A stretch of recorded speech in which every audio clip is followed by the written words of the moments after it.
hard it is to get up here and share your vulnerability and share your life and share your history with people that you don't know. And you literally open yourself up to discrimination, racism, judgment. But we're here today and we're here for a reason.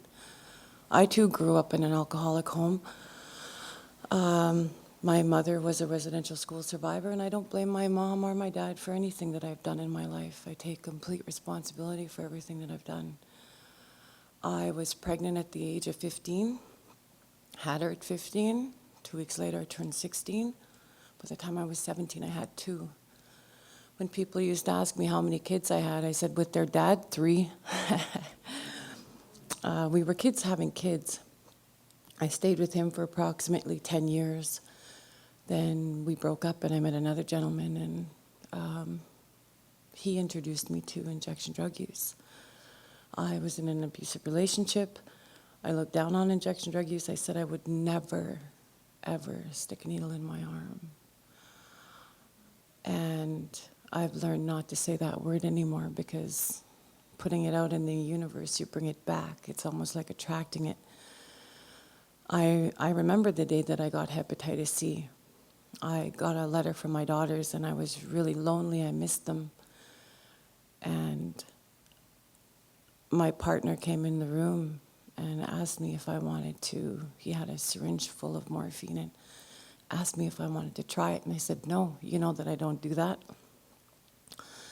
He left the room, and you know, I was young, poor coping skills, no life skills. And I thought, well, I wonder if I use that, if it'll take away my loneliness. So I got curious, and I thought, well, I'm in Alberta. Nobody will ever know I did this. I'll use it once, and it'll be my secret. My mom will never know, my kids will never know, my family will never know, my friends will never know. It'll be my secret. So he come back into the room, and I said, is that clean? And I don't know why I said that. I know nothing about injection drug use. And he said, brand spanking new. So he took me in the bathroom, and he said, are you sure? And I said, yeah. So I take full responsibility for everything I did that day. And I remember he gave it to me, and I got really, really hot, and I got really, really sick. And I laid down. I couldn't make it to the bathroom anymore, just vomited on the side of the bed. And then it had to have been about an hour or so later, he come into the room, and he was sitting on the bed beside me, and he said, give me your arm. So I gave him this arm. And I couldn't see what he was doing, but I assumed that he was giving me a drug that was going to take away the sickness.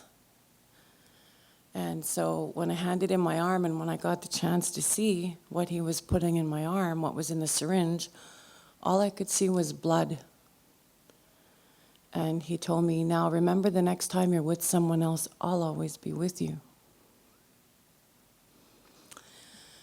So that relationship lasted maybe 5 years.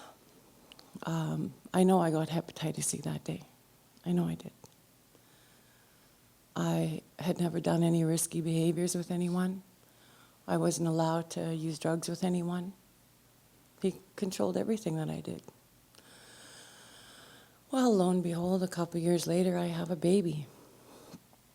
And wasn't planning that baby, but he was meant to be here. And that wasn't easy either. Back then, they told me I couldn't breastfeed my son because they thought I'd give him hepatitis C through my breast milk. It's not true today. Mothers are encouraged today. But he's healthy. He doesn't have hepatitis C. It gives me a little bit of a hard time, but what teenager doesn't, right? And I think it's a little bit of the price that I have to pay for my past sins. I cleaned up my life. I started working, started going to school. I took a computer class, started working at a community organization, doing HIV and AIDS work, and started doing presentations. And during the presentations, people would start asking about hepatitis C, and my story just evolved into the work naturally. It wasn't planned. We never received any money for it, but it just fit together. And it's 15 years later. About, I'm going to say 13 years ago, I went on the pegylated interferon and the ribavirin treatment, and I've cured hepatitis C now for sure 13 years. And there is hope. There is hope out there. People don't have to live with this if they don't want to. And the only way I was able to cure it, not besides the treatment, I had the support of my children, my family, my community, my place of employment. So me sharing my story is a way of me giving back to the community what I got. I got a second chance at life. I got a way to live differently. And there is hope if you want it. Thanks.